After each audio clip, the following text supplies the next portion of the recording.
Welcome to the Kay Willis Positive Vibes Podcast.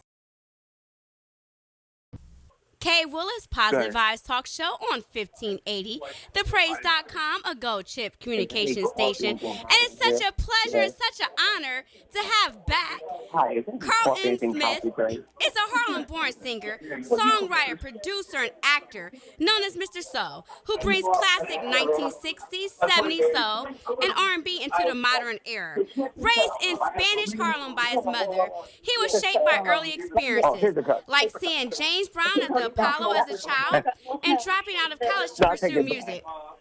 His tattooed arms echo his devotion to legends like Ray Charles, Sam Cooke, and Al Green. Smith's career spans globe-trotting residencies in China, Europe, and the U.S., a breakthrough portrayal of James Brown in the film Liberty Heights in 1999, and standout recordings including 1634 Lexington Avenue 2019, a warm homage to vintage soul. With his warm, emotive baritone and heartfelt authenticity, Carlton continues to keep New York alive on stages from Times Square to Tokyo. And if you guys missed last week, guess what? You're going to have to go on my YouTube, Kay Willis Positive Vibes Podcast, and you're going to have to just go ahead and tune into that. But we had a great time on part 1, and I know we're going to have an amazing time on part 2. I mean, we talked about how God worked it out, and you was portrayed James Brown. Come on now. The first man to portray him on the film. Chadwick Boseman did his thing, but I would have done it a little different, but God bless him. What can I say? God bless him. But that's why we need to write our stories. We don't write it. That was written by somebody else, another culture, so there was so much stuff they got wrong in that film. And Chadwick didn't know any better because he was younger, so he just went along with it. But there was so much stuff they got wrong. Well, I'm glad that you was able to get it right. How can we get, is Liberty Heights 1999, is that like on Yeah, you Netflix? Can find it on Netflix. You can find it anywhere. Okay, I'm only doing 2 songs in the film. This is James Brown at the very beginning of his career. He hadn't blown up. This was 1954 James Brown.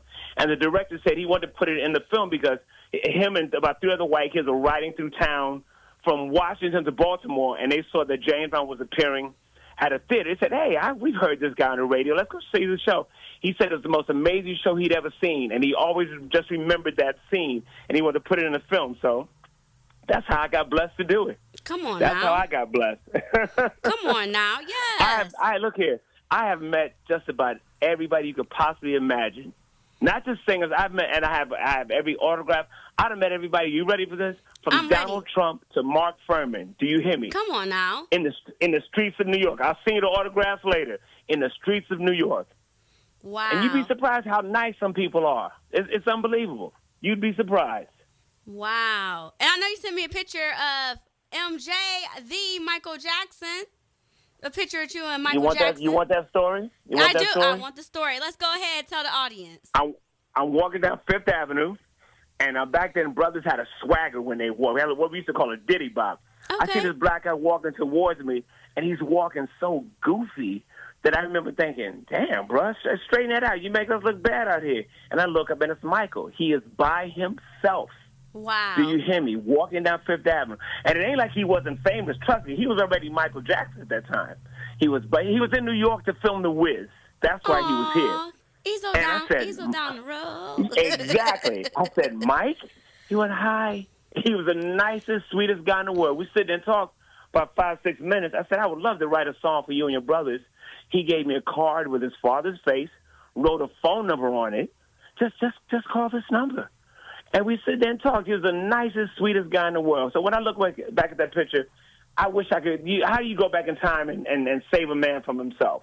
I wish I could go back in time and say, Mike, leave your face alone. Leave the little boys alone. Don't do this to your legacy. You know what I mean? It's a shame. It's a shame. I'll send you all these pictures later, okay? Wow. That is amazing. I mean, his voice, someone like that is still, it's just like there'll never be another one. You know how it's No, just there won't. there will never be another Michael Jackson. But to know, and then I read something that allegedly, I saw something. Allegedly, this one guy said he gave his life to Christ right before he passed away. So praise God for that. Really? I mean, we have nowhere. No, I mean, he was such a, and I don't want to mess with nobody's belief, but he was such a mess as he passed. You don't know what he did. I do know this. He was never better than when he was with his brothers. All that hype, oh, Michael Jackson, the greatest entertainer. No. When he was with his brothers, that's when he was at his best. By the end of his life, he'd become a product. Lip syncing, couldn't really sing. You know what? People often talk about the greatest entertainer in the world. Now, you're much younger than I am, but do you want to know who the greatest entertainer in the world is? Who? And you're going to be surprised by my answer. A man named Sammy Davis Jr. Have you ever heard of him? I heard Sammy Davis Jr., yes. He is the greatest. He could sing, dance, do impressions, play a bunch of instruments, act, all that gunplay that Clint Eastwood and John Wayne used to do, twirling guns. He taught them all that. Sammy Davis Jr. is one of the greatest entertainer ever. Puerto Rican mother, black father, born in Harlem on 145th Street in Lenox. There's so much about history that we don't even know. Okay, Sammy's not Elvis, not James Bond, not Michael. Sammy's the greatest entertainer in terms of just entertaining an audience. See, the thing is, a lot of black entertainers nowadays, they got to have a hit record. You want to be able to entertain when you don't have a hit record. When people, they just don't go see you because they know it's going to be a good show. You know what I mean? And people like Sammy Davis Jr., that's the type of legend they had. You know what I mean? Yes, and a lot of people can't say that. They can't say that they can entertain. Yeah, a lot of people can't entertain. That's really what it is. It's about entertaining. You are absolutely right. I went to see Mary J. Blige a couple of weeks ago. Okay. Mary would sing 2 lines and then point the microphone at us to sing the rest of them. Okay. I'm like, well, damn, Mary, come on now. You pay for her to sing the song. Y'all sing my song. Mary, give me a whole song, Mary. Bad enough you change your clothes every other song. That's 10 minutes. Yeah. Then you got these big commercials. It's like people don't really know how to get on stage and just give it their all anymore. That's a lost cause. I used to see that every Saturday at the Apollo Theater. And the thing about it is back then, the Temptations, the Stylistics, the Dramatics, the Shy-Lights, the Delphonics, Al Green, these people, it didn't matter if they had a hit record. It wasn't about having no sex tape scandal out there or no public beef. It was all about their performance and how they got down. There was no lip syncing. There was no Pro Tools. It was just them and their God-given talent. That's an era that's it's gone. Right. That's why I can't get hyped about today's music. You know what I mean? I just can't, you know? The auto-tune. And a lot of people auto-tune. Come on now. Auto-tune. Yep. Come when you see on them now. in person, you're like, this is horrible. Yeah. And keep in mind, my heroes, I've seen them on their off nights when they were hoarse or sick, but they still gave it their all. And I'll take that over you coming out lip syncing. To me, if you lip sync, forget it. I don't care who you are, Janet Jackson or whoever. Madonna, if you got a lip sync, you ain't got it. Sorry. Right. It's like you might as well stay at your house and listen to it on the radio. Exactly, and listen to the record. You're right about that. Listen to it. Just play it. I enjoy talking with you so much, Kay. We got to do this. We got to just talk to be talking. Yes, Come on, ask me another question. Hit it. Give me another one. Give me a left field question out of nowhere. Okay. So walking down the street seems as if you met, like say you just met Michael Jackson. Who else have you seen just walking down the streets in Harlem? Not even Harlem, in Manhattan. Okay, John Lennon from the Beatles. Everyone. Al Pacino. I mean, movie stars. I have a knack for recognizing people. No matter what they have on, I recognize. I can't remember what day I got married on my sister's birthday, but I can tell you what the Temptations, what color socks the Temptations had on in 1972. Come on now. I'll just remember a face. I've run into just about everybody. Oh, remind me to send you a picture of me and Babyface. Oh yes, okay. He hadn't become Babyface yet. It was him and L.A. Reid, 1990 at Radio City Music Hall. He was Babyface, but he wasn't Babyface yet. You know what I mean? And then the sad thing is, in some entertainers, you meet them, and it's so disappointing. They say you should never meet your heroes because you'll be just disappointed by how they're not cool. You know what I mean? It's sad, and I've had that happen to me a couple of times also. You know? Yep. Wow. Now, Babyface. I mean, no, he was very nice, Look, you saw the way he handled that thing recently at that award show where they were disrespectful to him. I didn't He just moved on. That. What happened? You didn't see that they were interviewing him. Then they saw some other little teeny bopper star that was a little more popular, and they just sort of almost turned their backs on Babyface. And he said, "Hey, you want to go do that? Go ahead." And he just slid on off. Wow. It was so smooth. But they look for it on YouTube. You'll see it because the backlash was crazy. They're like, "Yo, you don't do Babyface like that." Come on now. You know Who what I'm saying? made The backlash was crazy. You know? Right. Wait, hold on a second. Okay. How much time? How much time do we have? I'm doing this radio interview. Okay, cool. Okay, I got some time. Okay, I'm sorry. Go ahead. What were you saying? Where were we? Where were we? No, but Babyface, like, he wrote the soundtrack to, The End of the Road, Boys to Men, you know, a lot of stuff. The Whispers, Rocksteady. I'm gonna tell you something. Look here. I'm gonna tell you something about that song. Okay. Go listen to "Love Don't Love Nobody" by the Spinners. Have you ever heard that song? I don't. I'm not familiar with it. "Love Don't Love Nobody" by the Spinners. That's where they got "End of the Road" from. That's where it's the same chords. That's where Babyface got "End of the Road" from. Okay? You heard it here first from your Uncle Carlton. Come on, Uncle Carlton. Ready to come on with the music history. I'll send you some pictures. Look here. I'll send you some pictures of me with the Whispers as well. I got stories about the Whispers. God bless them. Now, talk about the Whispers. Yeah, we just lost one of the twins, the original member of the Whispers. How was it meeting them? They're from California, right? Oakland? I think they're from... Yeah. Yes. The first couple of times I met him, it was wonderful. The last time, the twins weren't as nice as I would have liked for them to have been. Mm-hmm. I'll just say that. I don't want to say nothing crazy about them. Maybe I'll tell you privately, but they weren't as cool as they could have been. Okay. You know, but the other member, the tall guy, Leopold, he was amazing. He was wonderful. Matter of fact, if you go on my Facebook page, you see I post a lot of pictures of me having met, because I got a lot of memorabilia with them. Their concert posters. I first saw them 1972 at the Apollo Theater with the Soul Train Gang, Don Cornelius, and it was the Whispers and the Silvers. And with the one thing do you know what the Silvers are? I don't think I know the Silvers. Okay, I gotta bring up to speed. The Silvers was another family group that was like the Jackson 5. Huge afros, about 11 of them. They were great. But they had a female keyboard player, and back then you didn't see female musicians. And the keyboard player was Patrice Rushen. Do you know who Patrice Rushen is? I'm not familiar with Patrice Rushen. She did a record, Thinking About the Men in Black. That came from her song. Okay. Sending those forget-me-nots. Patrice Rushen is a legend. So I'm going to have to hit you to a whole bunch of people. These are people, not to mention these are people you should just know about because it's our culture. Yes. Their records are being sampled to this very day. So I want you to know from whence it came. You know what I mean? Yes. Okay, I wrote it down too. I got the Silvers, the family group, Patrice Rushen. Okay, and I also have Love Don't Love Nobody. You listen to that. So as soon as that song comes on, you can sing "End of the Road" to it. You know? Okay, yes. So nothing is new under the sun. Nothing Not is a damn thing. It's the recycle for me. Totally. Look here. Do you know who Anita Baker is? Yes. You know her song, "You Bring Me Joy"? You bring me joy. Yes. Okay, I'm going to sing you the person who originally wrote and recorded that, okay? That's not her song either. Yeah, you'd be surprised. You know what, when I do this with musicians and singers, I call it having church. So we got to have church. We sit down and just exchange stories and information, and that's what keeps the culture going. That's what the ancestors did for the young ones that were coming up.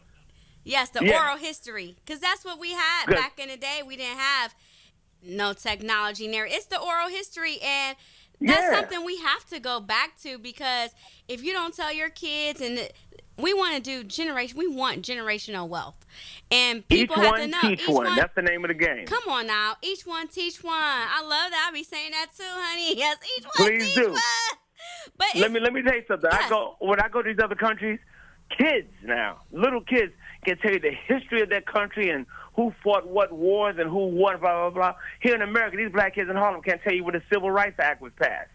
Because they don't remember stuff that happened 2 years ago, because you're trying to keep up with the latest Lil Wayne, Dank DeMarsh records and stuff like that, now. instead of knowing your history and knowing your culture. Because that's the only way to move forward. I go to any of these other countries. They can tell you everything you want to know about them. And I always ask little kids what they want to be when they grow up. I go to these other countries, these kids, I want to be a doctor, an architect, a scientist, a veterinarian, whatever. I hate to say it. It's not like I'm dogging my people, but a lot of times here in the States, what you want to be? I want to be a rapper. I want to be a basketball player. Yep. And I tell these little boys, no, you don't want to be a basketball player. You want to own the team. Come on. It's That's about what I want ownership. you to do. It's a generational wealth. Speaking of you that. want to own Yes, the Essence Festival was last weekend, and Right. Master P did his last show, and he said, well, what I'm going to do is I'm done with music, and I want to coach the kids, and I want to help save these kids' lives. So I love that. Yes, look at God. Because I love Master. That's what he needs to do. Go on and give back. Stuff. That's wonderful. Yes, give back. Yes. But it goes back to what you said. Owning a team, not just being on a team. Like, yes. You know what I tell these kids? Because look here, when you play on the team, you hurt your leg. That's it. When you own the team, you can limp to the bank. Come you know on what I'm now. saying? It's the limping to the get bank. That money. Let's But limp they to don't the know. bank. They're not taught to know those things. So we're gonna be. Look here. I have faith in us. Yes. I believe in us, and I believe it will happen. We done made it this far, but we just have to keep reinforcing. We have to constantly keep we have to, like they say, work on the building because it's a true foundation. We have to keep that going. You know what I mean? It's too easy to get distracted. Too easy to get distracted. And a lot of it is you have to know where you came from so you can move forward. And we don't know where you come from. That's the challenge. So once again, each one teach one. As we talked on the last episode, it starts at home. So that's where the parents and the family and the village, it takes a village. That's when the village comes through and say, hey, you're right about one that. of my favorite movies, since we're on music, is The Five Heartbeats, right? So at the end of The Five Heartbeats, they all get together, Eddie Kane be like, y'all sure y'all want to mess with Eddie Kane? And they said, let's show you heartbeats. Get up. That movie is based around a legendary group called the Dells. And it's also got some parts of the Temptation story in it as well. Yes. Yes. A lot of that is David Ruffin and the Temptations. That's with him always acting like he was a star and so on and so forth. Yeah. That was a great film. Robert Townsend is a wonderful man. Yes, Robert wonderful Townsend. Man. Yes, that was really good. But at the end of it, yes. Oh, yeah, when they have a little picnic. I love that. I'm going to send you things from time to time, just little bits of information that I just feel you should know, because it'll just build your thing up just that much more. Absolutely. You got to be armed with that ammunition. You know what I mean? Yes, I love it. And I come from a musical family. Like I said, my cousin I interviewed, Jerome Mitchell. It's just like it's all in our family. Every time we'll have a family get together on Memorial Day and Labor Day, and we'll just get the band. Everyone in the family get the band. They play the instrument, sing. So I love music. And my dad, one of his favorite groups is the Temptations. So it's like I love music. So yes, it's I'm going to send you a lot of Temptations stuff for you to show your father, okay? Oh, perfect. He will love that. He's going to be like, oh, Miss Kay, I love this. Do me a favor. Shoot me a note. Just that says the Temptations. This is so I remember exactly what to send, okay? Okay, I got Babyface, Temptations. Come on now. You making my day. You bring me joy. I got you, Kay. You bring me joy, okay? There you go, for sure. Oh, don't get me started. I can tell you about all this stuff. That's it. Look, and to all your listeners, I just want to say, because we were talking about family and upbringing, to all the single parents that are out there that are listening, hey, keep on doing what it is you do. Okay, there are no mistakes. Children don't come with a manual, but you're doing the absolute best. Just keep on doing the best you can to raise them. Don't let hip-hop and social media raise your children. Y'all got to raise your children, and you can do it. You know what I mean? Absolutely, yes. Like you said, don't let hip-hop raise your children, social media raise your children. Come on now. Yes.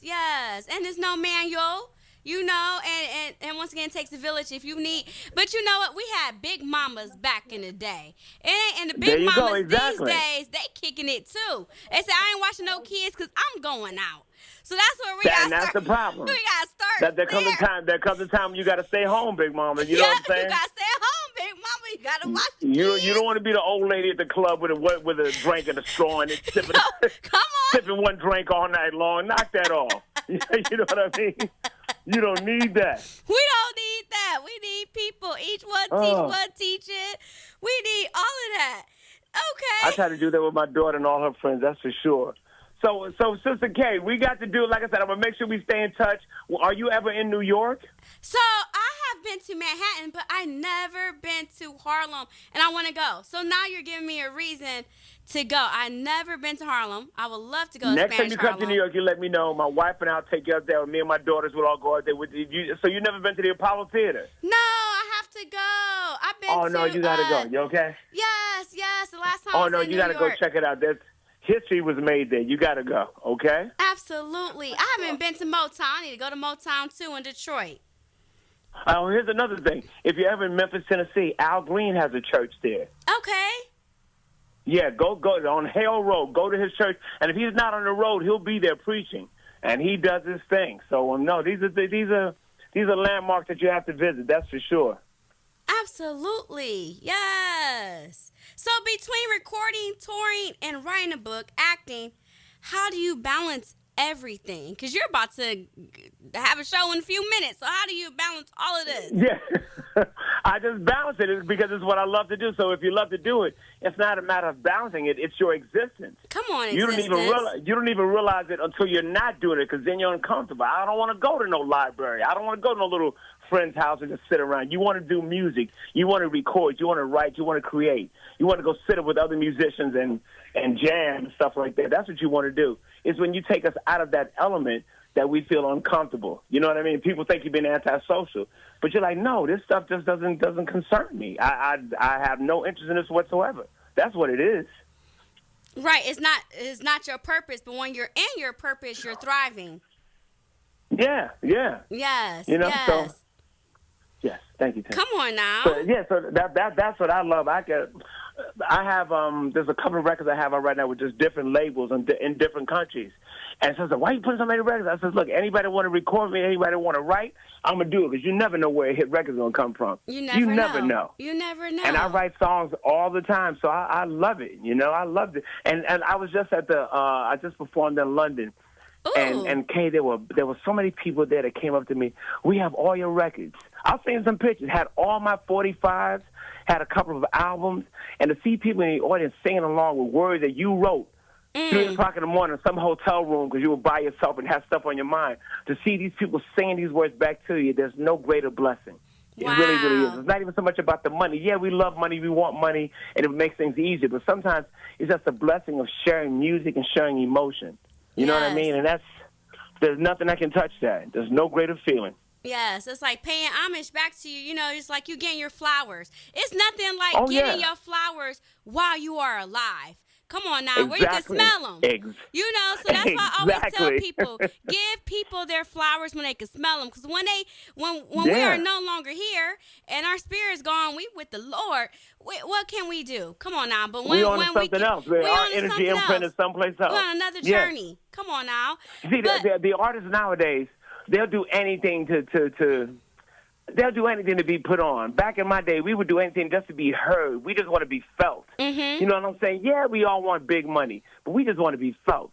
You know what I mean? Yes. And you want there to be some level of sincerity and you want it to be genuine, you know? And there's nothing greater. You want it from your own culture, but I got to take it from wherever I can get it. Come you know on what I mean? now. And if people in England are feeling me more than people in New York, well, then I won't be in England. You know what I mean? Come on now. Yes. Getting your flowers. That's that what goes. it's about. Yes.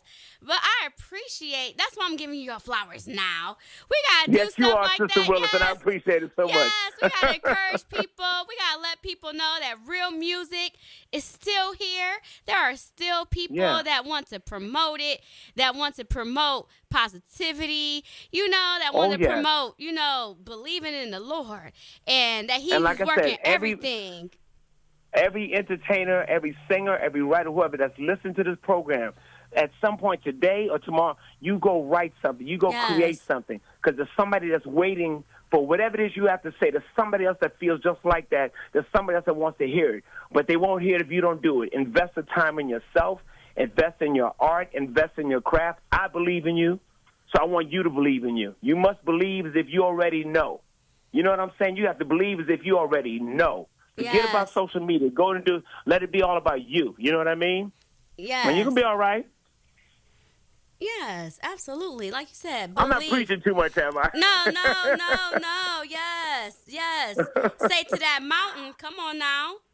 Believe. Yeah, It's you the know? belief for me. Come on now. So You're right about that. absolutely, we have to. I gotta start getting dressed now. Okay. Wait, Yes. do we have more No, we're time? actually Because just. No, this is perfect timing. It's perfect timing. Let the Okay. audience know how they can reach you. Okay, you can reach me on Facebook, Carlton Jumel Smith. You can reach me on Instagram, Carlton J. Smith Official. My YouTube channel is Mr. Carlton J. Smith. So just feel free to holler. I will answer you back. Back to you. I want to hear from people everywhere. Let's talk music. Let's talk life. Let's talk. Because communication is everything. Yes, Communication absolutely. is everything. Yes, thank you once again for everything. I know you're about to go get dressed for the show, and this is perfect timing. Okay, good. And yes. I'll keep you up to date as far as me and your cousin Jerome connecting. That's for sure, because we're going to do something together for sure. Absolutely. I love it. You guys have like the same journey, the same energy. So, yeah, you never know. And What day is his birthday? What sign is he? So, when Jerome just had a birthday, it was June. I believe his birthday was in June. I'm a Taurus. I thought he had that Taurus energy. Yep, but he's right after you. Right on. Yes, but okay then. Yes, so everyone, if you want to be a sponsor of the show, just email me, Kay Willis, Positive Vibes Talk Show @gmail.com. And thank you for tuning in to the Kay Willis Positive Vibes Talk Show on 1580 thepraise.com, a Gold Chip communication station. Please like, share, and subscribe to the Kay Willis Positive Vibes Podcast. Thank you for tuning in to the Kay Willis Positive Vibes Podcast. Please order my book, The Principles of Overcoming Life's Obstacles, a 31-day journey to positive living, available on Amazon.com. Until next time, stay positive.